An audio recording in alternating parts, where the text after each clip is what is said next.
Boa noite. Boa noite. Lula é recebido pelo presidente dos Emirados Árabes Unidos. E fala da defesa do meio ambiente e da erradicação da pobreza. No Sudão, 30 pessoas morreram e quase 200 ficaram na disputa de grupos paramilitares pelo poder. Veja ainda a ação de forças de segurança contra o contrabando de armas e drogas na fronteira com o Paraguai.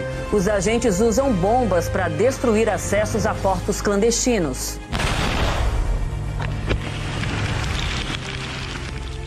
Pesquisadores registram quase 800 novas cavernas por todo o Brasil, um patrimônio turístico e histórico.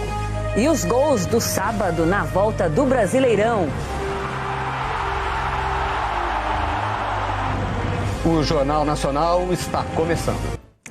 Forças de segurança destruíram portos clandestinos às margens do Lago de Itaipu, no Paraná. A ação tenta combater o tráfico e o contrabando na fronteira com o Paraguai. Do helicóptero, os policiais monitoram um barco do crime. Embarcações como essa são usadas por bandidos para trazer armas, drogas, cigarros e mercadorias do Paraguai para o Brasil. Essas imagens da Polícia Federal mostram o carregamento da carga. A estrutura das quadrilhas conta até com um caminhão-tanque para abastecer o motor dos barcos. Carregados, os barcos cruzam para o lado brasileiro. São quase 1.500 quilômetros de margens que desafiam o trabalho dos agentes. Esse é um dos trechos mais estreitos do lago. Daqui a gente consegue ver a margem paraguaia. Até o lado brasileiro são menos de 3 quilômetros. E essa proximidade facilita a ação dos criminosos. É uma extensão muito longa aqui que a gente tem dessa área de fronteira com o Paraguai direto. E a margem sendo menos de 3 quilômetros uma da outra, em vários pontos na realidade, facilita muito as ações, porque em menos de 5, 10 minutos já ocorre a travessia, a descarga e o transbordo para os veículos. Então, muitas vezes o trabalho tem que ser de já estar em loco nos locais. Essas barcaças estavam abarrotadas de cigarros. Nessa outra ação, os policiais apreenderam 25 pistolas, 21 espingardas e 10 fuzis, escondidos em fundos falsos de 2 caminhões que cruzaram a fronteira em uma balsa. As armas elas vêm em compartimentos ocultos, muitas vezes são trazidas em malas que são facilmente dispensadas no rio, quando existe a possibilidade de abordagem policial, o que dificulta muito o desafio das forças de segurança que atuam aqui na região. Esta semana, os agentes destruíram 12 acessos ilegais na margem brasileira para dificultar a ação das quadrilhas. Forças de segurança que atuam de forma integrada usaram bombas para explodir portos clandestinos.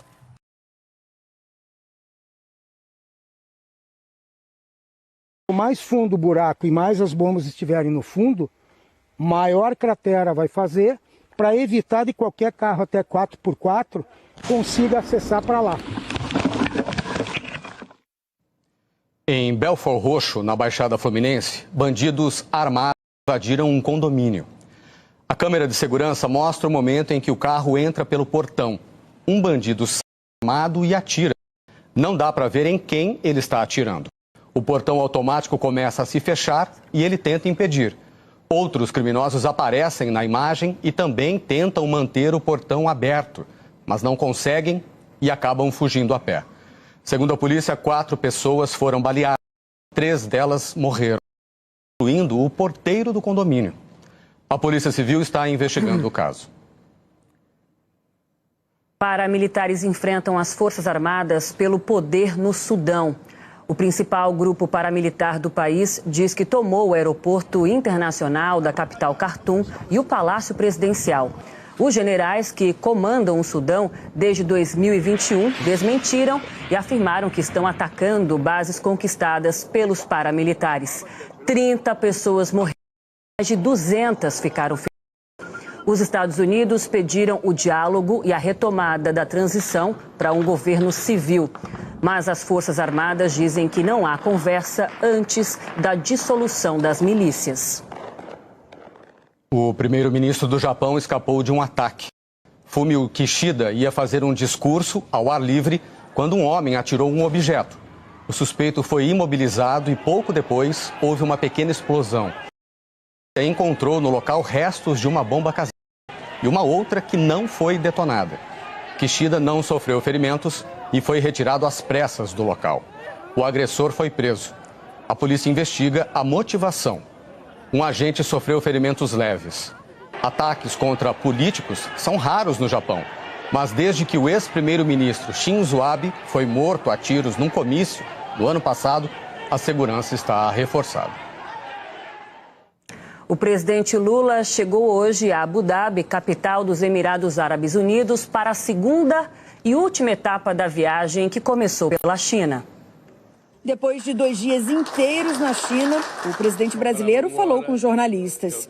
Ele destacou a importância de reforçar a relação com a China e disse que isso não significa brigar ou se distanciar de outros países. A China trava, no cenário internacional, uma disputa com os Estados Unidos, tradicional parceiro do Brasil, em áreas cruciais como comércio, indústria e tecnologia. O Brasil tem que procurar os seus interesses, o Brasil tem que ir atrás daquilo que ele necessita e o Brasil tem que fazer acordos possíveis com todos os países. Nós não temos escolhas políticas, escolhas ideológicas, nós temos uma escolha de interesse nacional, interesse do povo brasileiro, interesse da indústria nacional, interesse da nossa soberania e, portanto, eu saio daqui satisfeito. Lula comentou sobre a proposta de criar um clube da paz. Um dos principais assuntos que mobilizaram as preparações para a visita a Pequim, o tema acabou rendendo apenas uma menção geral na declaração conjunta com o presidente chinês. É preciso ter paciência para conversar com o presidente da Rússia, é preciso ter paciência para conversar com o presidente da Ucrânia, mas é preciso, sobretudo, convencer os países que estão fornecendo armas, incentivando a guerra, a pararem.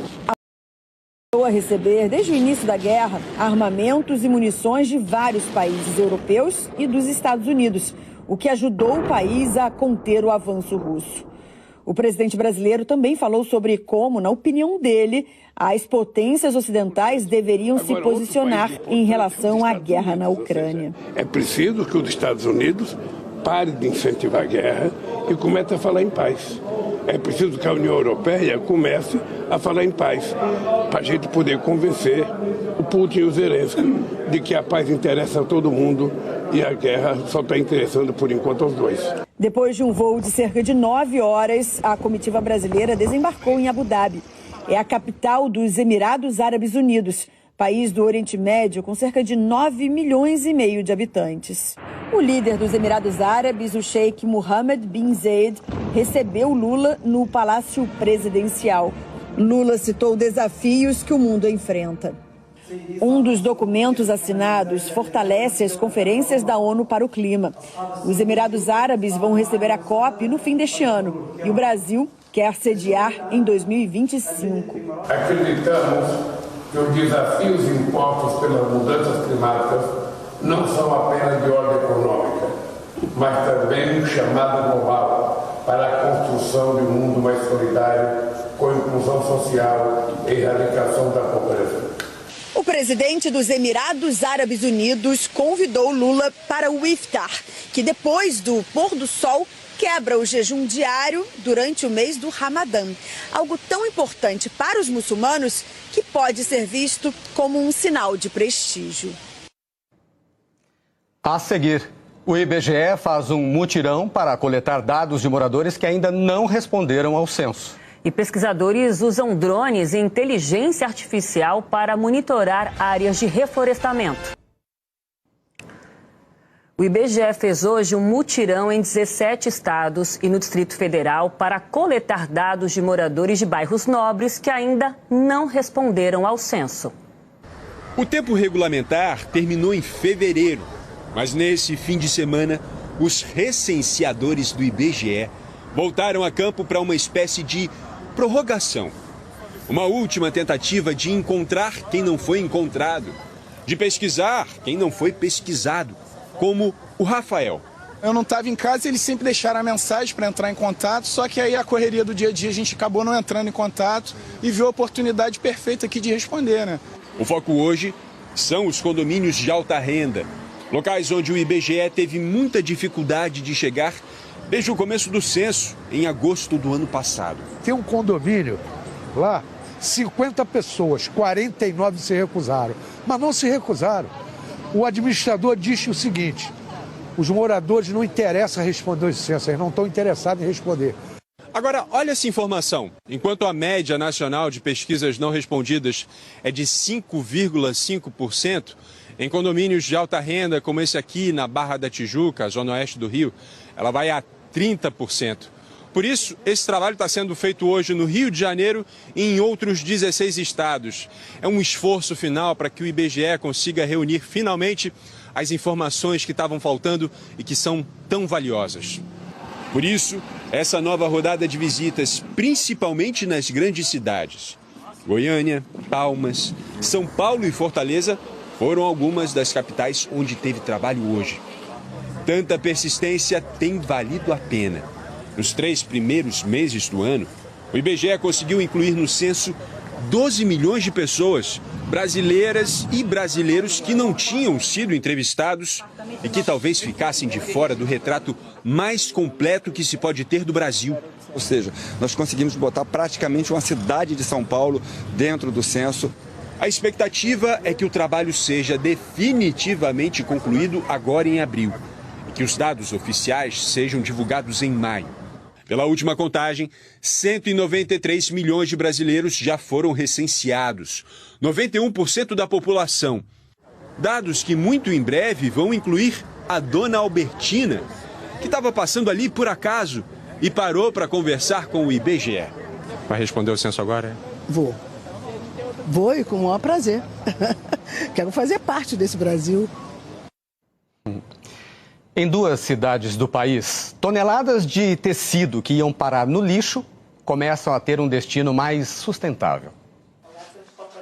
Ela abriu sozinha um guarda-chuva de oportunidades. Do tecido da sombrinha quebrada nasce uma jaqueta e uma linha inteira de produtos. O projeto de faculdade em Petrópolis, região serrana do Rio de Janeiro, virou um negócio.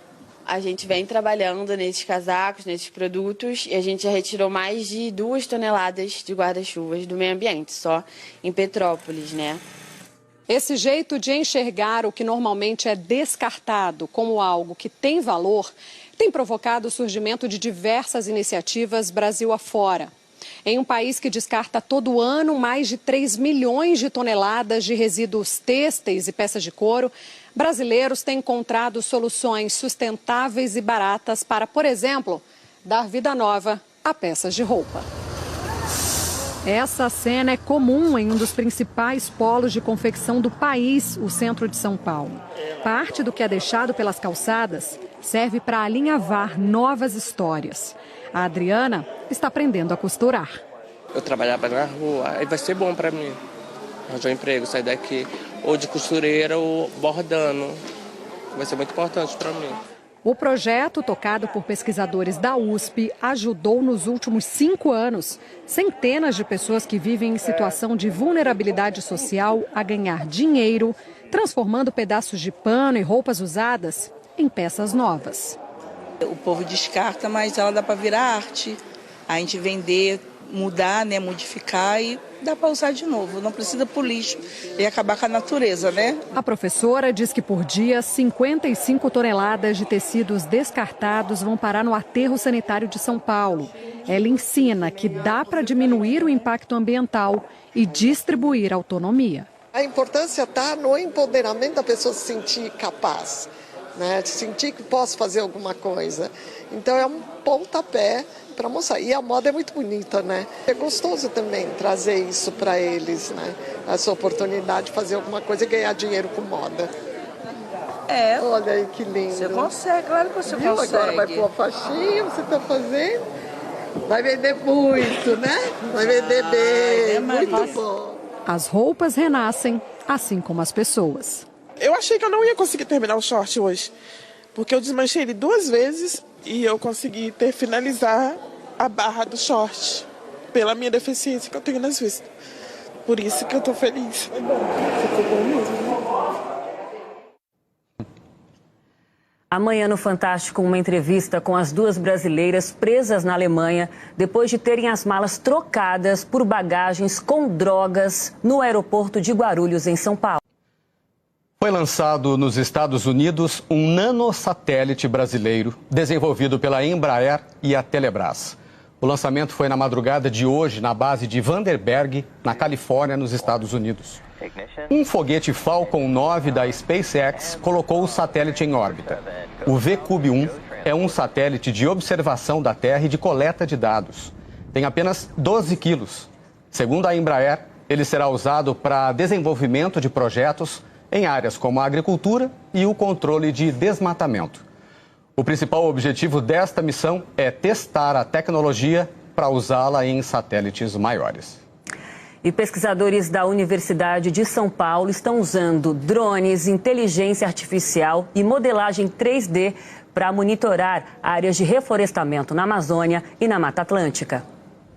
Esta área de Mata Atlântica está sendo reflorestada em Atibaia, interior de São Paulo. O crescimento das mudas é monitorado de perto por uma ONG. A gente está acompanhando as espécies que vão desenvolvendo aqui. A gente vai dar um espacinho de luz, a gente traz a matéria orgânica para evitar o solo exposto. Então a gente faz 3 vezes por semana esse acompanhamento.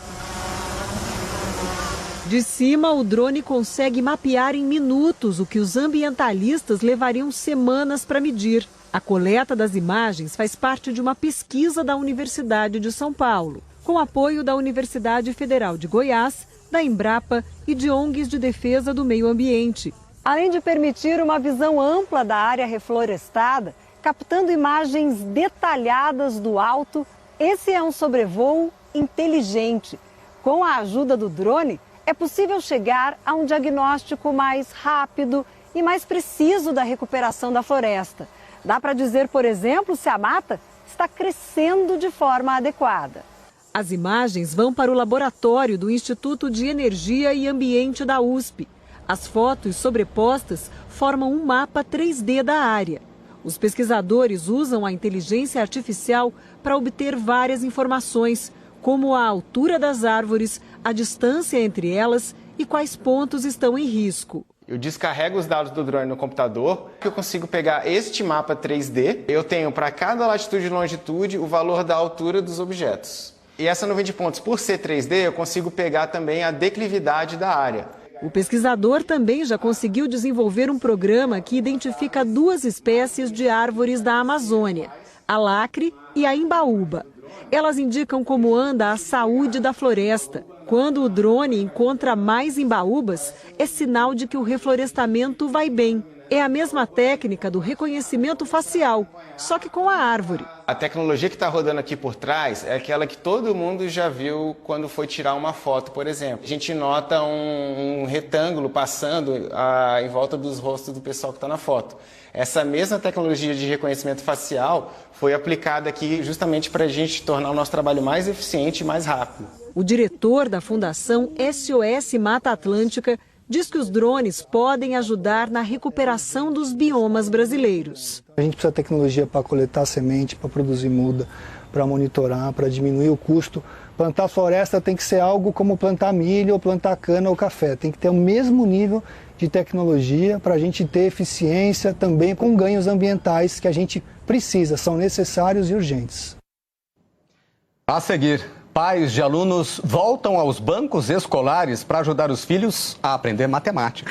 E o Brasil ganha o registro de quase 800 novas cavernas. Pais de estudantes da rede pública de Minas Gerais voltaram a ser alunos neste sábado. Eles aprenderam formas diferentes de ajudar os filhos com a matemática. A matemática é um desafio para o filho da Amanda. Um bicho-papão. Ele tem dificuldade nas operações na tabuada. Para ajudar os filhos a aprender mais sobre essa disciplina, pais e mães vieram estudar matemática em pleno sábado, mas de um jeito diferente. Aqui o professor usa conceitos de sociologia, psicologia e neurociência na educação. Quando a gente padroniza, tem que ser fórmula, tem que ser assim, o menino se limita demais e acha que o caminho que ele encontra não é o caminho que seria o correto. A proposta é mostrar que a decoreba não é o único jeito de resolver problemas e que há outras formas de fazer contas. Fica o desafio para vocês em casa. Faz com as crianças e ver quais outras possibilidades vocês conseguem criar.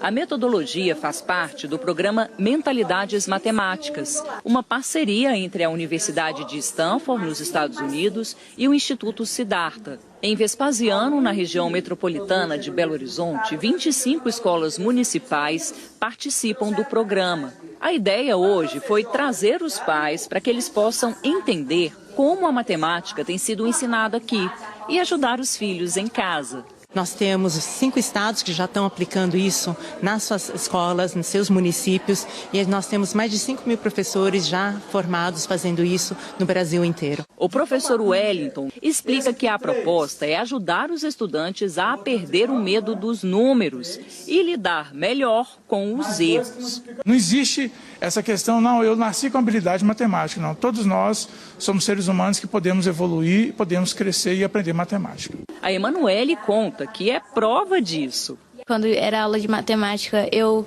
queria toda hora ir no banheiro para não participar, mas agora eu participo das aulas. A Luciana diz que a aula foi uma ajuda e tanto para que ela fique mais em sintonia com o filho na hora de estudar matemática. A criatividade deles está sendo explorada para que venha ao encontro do aprendizado deles, é sensacional. Foi para desenferrujar o cérebro. O catálogo de cavernas do território brasileiro ganhou quase 800 novos registros em 2022. Quase 800 cavernas foram descobertas pelos pesquisadores. Cavas esculpidas naturalmente pela água e que podem guardar tesouros naturais e históricos. A maior riqueza de bichos, às vezes únicos, de marcas pré-históricas, de animais e de seres humanos. Então, quanto mais cavernas, entende-se que também tem uma maior geodiversidade preservada. O mapeamento foi feito pelo ICMBio em parceria com o Centro Nacional de Cavernas e serve para proteger o patrimônio nacional. A gente já faz um cruzamento com as bases de dados oficiais para indicar quais são as atividades, as principais atividades impactantes. É possível verificar também qual o percentual das cavernas brasileiras está de fato conservada ou que está em risco. Mais da metade dessas descobertas foi em Minas Gerais, o estado brasileiro com o maior número de cavernas. Agora são mais de 11 mil cadastradas. Os pesquisadores explicam que aqui existem características que favorecem essa formação natural. Temos diversos tipos de terrenos geológicos em Minas Gerais e todos eles são suscetíveis à formação de cavernas. E a gente também tem muita água, a água que é a grande arquiteta das cavernas. Com as novas cavernas catalogadas, o Brasil passa a ter mais de 23 mil conhecidas. Mas os pesquisadores acreditam que existam muitas outras. Esta, em Lagoa Santa, na região metropolitana de Belo Horizonte, é aberta ao público e tem formações raras. As elictites, que tem um formato completamente indefinido, e a nossa principal raridade, que são as torres gêmeas, que são 2 colunas cilíndricas exatamente lado a lado e que possivelmente cresceram de forma simultânea e são consideradas únicas no mundo inteiro. Para a dupla de amigos, foi como ver os livros de geografia ganhando vida. Você vê isso daí, o cálcio todo pelas paredes, assim, tudo formado de uma maneira natural, sem intervenção humana, sabe? É muito legal. Hora de saber como fica o tempo neste domingo. Jaqueline Brasil, boa noite. Oi, Aline, boa noite para você, para o Paulo Renato e boa noite para você também. Amanhã pode chover forte em áreas do norte e do nordeste. O alerta de temporal é para Rondônia, Acre, Amazonas, Roraima e toda essa faixa, pegando Maranhão, Piauí, Ceará, Rio Grande do Norte e Paraíba. A Zecite, zona de convergência intertropical, vai se aproximar mais do continente nos próximos dias, reforçando as nuvens de tempestade. Em Natal, entre amanhã e terça-feira, o volume de chuva previsto é de 120 milímetros. Em 3 dias, pode chover a metade do normal para o mês inteiro. Previsão de chuva volumosa também em João Pessoa, São Luís, Manaus e Rio Branco, com temperaturas entre 29 e 31 graus. No sul, um sistema de baixa pressão vai acelerar a formação de nuvens de chuva no sul do Paraná, no oeste de Santa Catarina e em quase todo o Rio Grande do Sul. Pode chover o dia inteiro em Porto Alegre, Foz do Iguaçu, no Paraná, Chapecó, Santa Catarina, e por isso mesmo as temperaturas não devem passar dos 23 e 26 graus. Em quase todo o centro-oeste e sudeste, a condição é de chuva isolada. Não é o caso do interior paulista, região metropolitana de São Paulo e sul de Minas. O tempo fica firme também no norte do Paraná, na fronteira oeste gaúcha e da divisa do Pará com Mato Grosso, seguindo até Sergipe. Só em 3 capitais o domingo vai ser ensolarado: São Paulo, Salvador e Aracaju, com máximas de 24 e 31 graus. E essa é a mesma temperatura prevista para Belém. Em Cuiabá deve fazer 33, Campo Grande 29, Rio 27 e Curitiba 23, capital mais fria do país amanhã. Mas os termômetros vão despencar mesmo em meados da semana que vem. Uma nova frente fria vai trazer um ar mais gelado para o sul, parte do sudeste e do centro-oeste entre quarta-feira e o fim de semana. Onde está azul escuro, temperatura pode ficar abaixo de 0. Em azul claro, perto dos 10 graus e em verde, 12 graus. Boa noite para vocês. Aline, Paulo Renato. Para você também, Jaque, boa noite. Boa noite, Jaqueline. No Rio de Janeiro, um espetáculo de circo está celebrando a força e o protagonismo negros.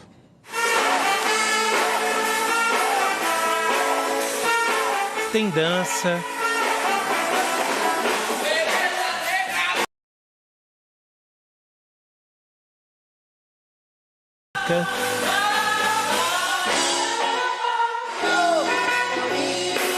que espetáculo é esse? Ele conta, assim, uma história mais cotidiana, né? De como o povo preto é visto hoje dentro da cena, dentro da sua comunidade, da rua, dentro do mercado, dentro do trabalho. No picadeiro, a cultura brasileira, em muitas manifestações.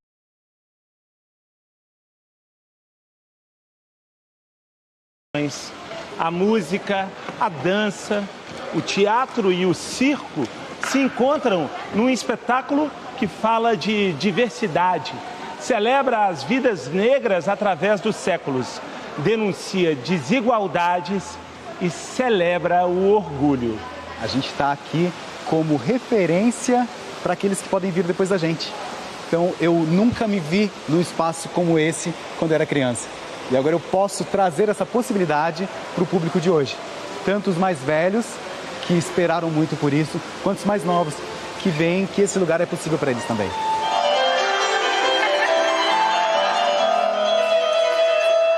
O espetáculo no circo Crescer e Viver, centro do Rio, reverencia o pioneirismo de Benjamin de Oliveira.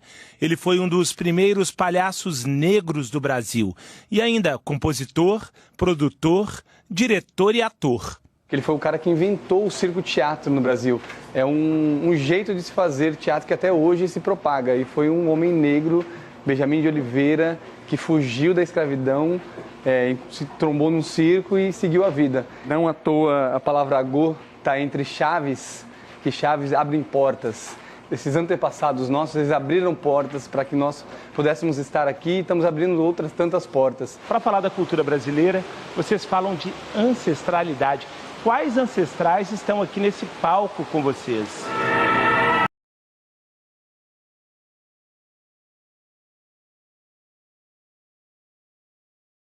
Negro em cena, a gente vai ler Bell Hooks, a gente vai ler e se referenciar com Conceição Evaristo, que está bem perto da gente, que está nos alimentando com essa existência criativa. Nós não somos só feijoada e samba. O povo preto, ele está em todos os lugares. É que às vezes não nos deixam aparecer, mas a gente está em todos os lugares. Agora a nossa briga e luta é para que a gente apareça, que a gente vá para frente, que a gente mostre. Mais de 500 mil de fiéis participam agora à noite de uma romaria em homenagem a Nossa Senhora da Penha, padroeira do Espírito Santo. Vamos ao vivo para a cidade de Vila Velha, região metropolitana de Vitória, com Mário Bonella. Muito boa noite. Quanta gente aí com você. muita gente. Choveu forte agora há pouco aqui na cidade de Vila Velha. Nesse momento a chuva deu uma trégua, mas isso não desanima os fiéis. Mais de 500 mil pessoas participando da romaria que passa por nós aqui agora. O ponto de partida foi no centro de Vitória, em frente à Catedral. O ponto de chegada vai ser no Convento da Penha. É uma igreja centenária que fica no alto de um morro, a 154 metros de altitude, aqui mesmo, na cidade de Vila Velha. A maioria dos fiéis começou a romaria levando velas para percorrer os 14 quilômetros, mas com a chuva as velas apagaram. Em 2023, agora, a festa de Nossa Senhora da Penha completa 453 anos. Ao todo, são 8 romarias. Essa aqui, conhecida como a Romaria das Famílias, é a mais tradicional, a mais numerosa também. De acordo com os organizadores, mais de 2 milhões de devotos participam da Festa da Penha, que vai até a próxima segunda-feira. Voltamos ao estúdio do Jornal Nacional. Muito obrigada, boa noite.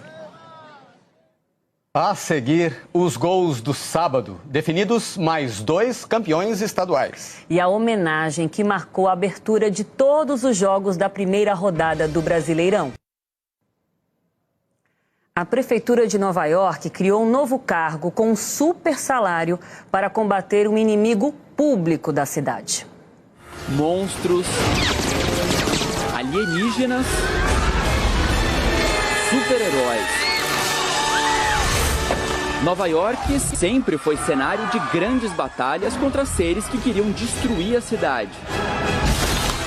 Mas dessa vez o inimigo é real e bem conhecido dos nova-iorquinos. A relação entre Nova York e os ratos é famosa. Dizem até que uma pessoa recém-chegada só vira moradora da cidade quando encontra um rato em casa. O bom humor é uma forma de encarar essa realidade que não agrada a ninguém, mas que é antiga. Há quase 360 anos, Nova York tenta acabar com a proliferação desses roedores. A última cartada da prefeitura foi criar um setor exclusivo na administração pública para acabar com os ratos. O prefeito usou as redes sociais para procurar pelo profissional ideal.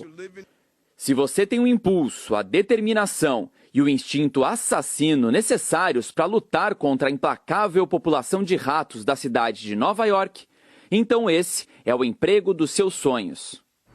Depois de 4 meses, essa semana a busca terminou. Estamos muito felizes em dizer que encontramos nossa czarina dos ratos, anunciou o prefeito Eric Adams.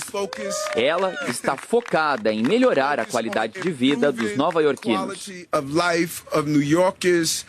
Kathleen Corradi foi a escolhida.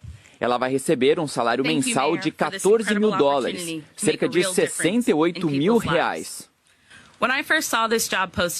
Confesso que quando vi este anúncio de emprego pela primeira vez, não tinha certeza se era real.